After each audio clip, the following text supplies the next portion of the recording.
Peterson here at Goes to 11 Media. Today we're at the Fraser Valley Trout Hatchery. I am joined today with Charlotte Lawson. Charlotte, what is your position with the hatchery source? I'm a hatchery manager here with Freshwater Fisheries.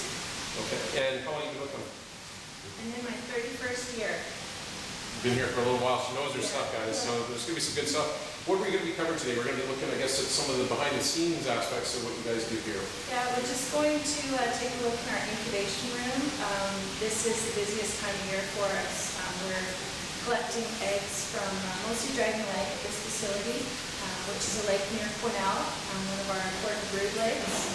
So we'll be looking at some eggs that are in the incubation room that have reached the IVE stage. And then we'll go into the trough room and look at some steelhead and some seaweed cutthroat juveniles that have hatched in the trough room. And then we'll go outside and look at some of the yearlings that are being released right now all across the province. Perfect. All right, we're going to get out there and get some shots here for you guys, and we'll talk to you soon. These are rainbow trout eggs. They're just starting to hatch. If you look closely, they're about 30 days along in their growth. These ones will be shot and processed on Monday. So these ones are a few weeks ahead, are they? Yeah, these ones are about 3.5 weeks along in their development, so the eye spots are much darker, much more prominent. These are rainbow trout that originated the adults from Dragon Lake in Quesnel, and they were spawned on May 11th. They'll be incubated and reared here for a year, and then next May, so May, June 2019, they'll be released into lakes all across BC. So this is the trough room. We're just in the incubation room, and once the eggs have hatched, and they've used up all of their yolk sac, then they're ready to be troughed. They need to be fed. So we transfer them here to the trough room, and they're grown out in various containers. We have large jumbos, we have small troughs, and we have circulars. Right now, we don't have a lot of fish in here. We're kind of in a transition period, but if we were to come back July or August, almost every container in this room would be full. So I will take you down to show you some steelhead that are going to be transferred to the Little Campbell hatchery, and there they'll be reared for 1 year and released as smolts. This container contains Little Campbell steelhead. We do the spawning, incubation, and early rearing here. The fish will also be marked to identify them as hatchery steelhead, and then we'll transfer them to the Little Campbell hatchery, where they'll be raised for a year and released as smolts in May or June of 2019. It's an honor to see these little guys because I do a lot of fishing on the Little Campbell, and I know the guys at the Semiahmoo Fish and Game Club who work tirelessly on taking care of that river. And to see these little fry, are they fry? Yes. Yeah, to see these little fry, the steelhead from their efforts. Way to go, guys. Thank you for all your work. This pond contains Fraser Valley rainbow trout that are sterilized, so our 3N fish, and they're at the fingerling size. They were spawned last winter, and they're currently being released in lakes across the province. Today, a load of fish went up to Friskin Lake near Roche Lake, and if these fish are raised to the catchable size, those are the catchable fish that are put into a lot of the local lakes, as well as lakes. On Monday, we took a load of catchable rainbows all the way up to the Boro pits. And the furthest lake we do up north is about an hour and a half from the Yukon border. Right now, at the beginning, when these were first fry, there was approximately 85,000 fish in here. Now we're down to about 15,000. So we're coming towards the end of our fish release for the spring period.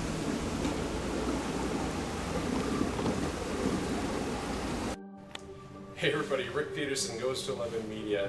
I am at the Fraser Valley Trout Hatchery, but also this place. It's too much for me to say all in one take. I'm joined today with Jessica Yarwood, the Outreach Coordinator for this facility. Jessica, how long have you been with the organization? This is my 10th year. 10th year, right? Yeah. So, in your role, what do you do for the organization? Yeah, so we operate out of 6 hatcheries, and most of them have an outreach component that we do here on site. So we're in the visitor center of the Fraser Valley Trout Hatchery. But not only that, we do programs out in lakes all over BC, about 100 different locations where we're running outreach programs for the society. So my role is to coordinate all of those outreach programs. Wow. Guys, this facility is absolutely incredible. We've had the good fortune to have a little bit of a behind-the-scenes tour with Charlotte earlier on, and I can't say enough for the amount of work that they do. Now, one of the things that I was speaking to Jessica about was the aspect of how do you get your funding to do this? Please explain that to the viewers. Yeah, so the Freshwater Fisheries Society of BC is a nonprofit society funded through 100% of freshwater fishing license sales.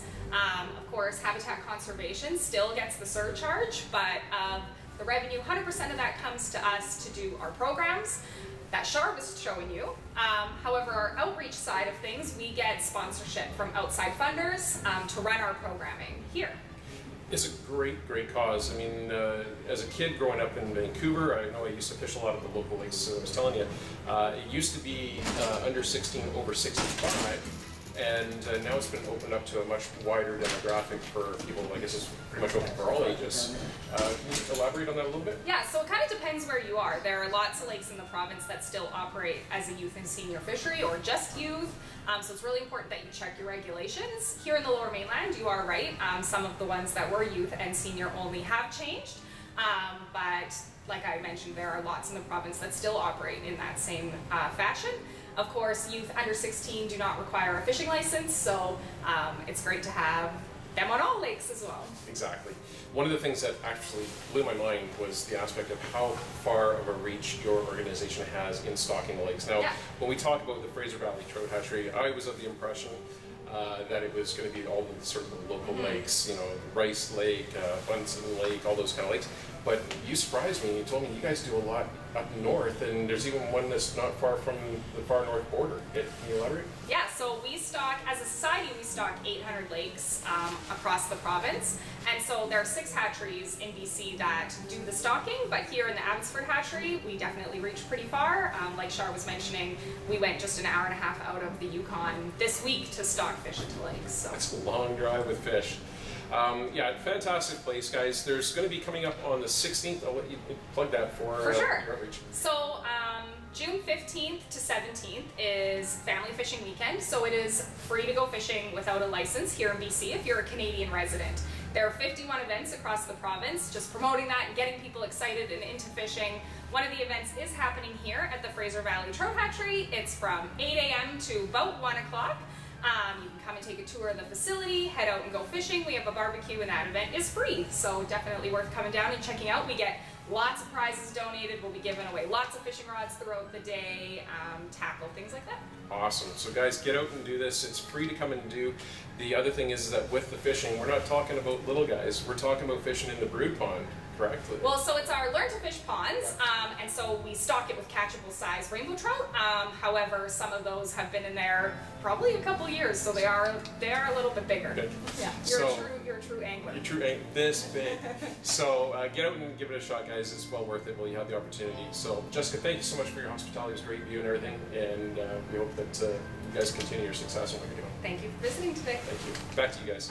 All right, guys, so here we are at their bigger pond for the catch and release for the trout. This is the only lake you're allowed, or pond we'll call it, that you're allowed to use fly fishing gear, which is what we brought with us today. The other small pond is the one that apparently has some of the bigger fish, but they want to make sure that they don't get too annoyed by biting on flies and then getting lockjaw and not biting on anything. And you can see Trevor's there setting up his stuff. Got his loop rod, loop reel, got his loop hat. He's all set up. We can say he's a little loopy. Anyways, we're gonna do some fishing here and we'll see what we get for you. Nice. Oh, nice.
scrappy little guys.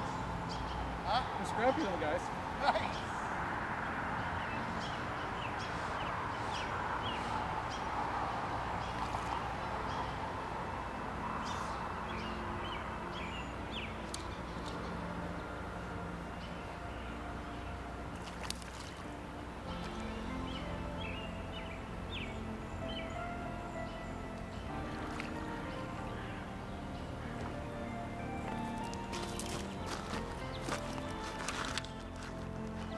Here at the Fraser Valley Catch and Release Pond.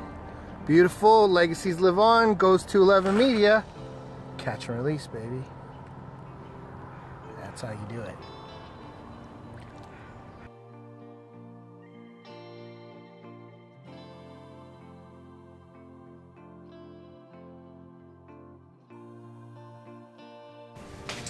Hey everybody, Rick Peterson here, Goes to 11 Media. We are today at the Freshwater Society of... Close. Man, You were really sorry, close. I was so close. It's a lot of words. So...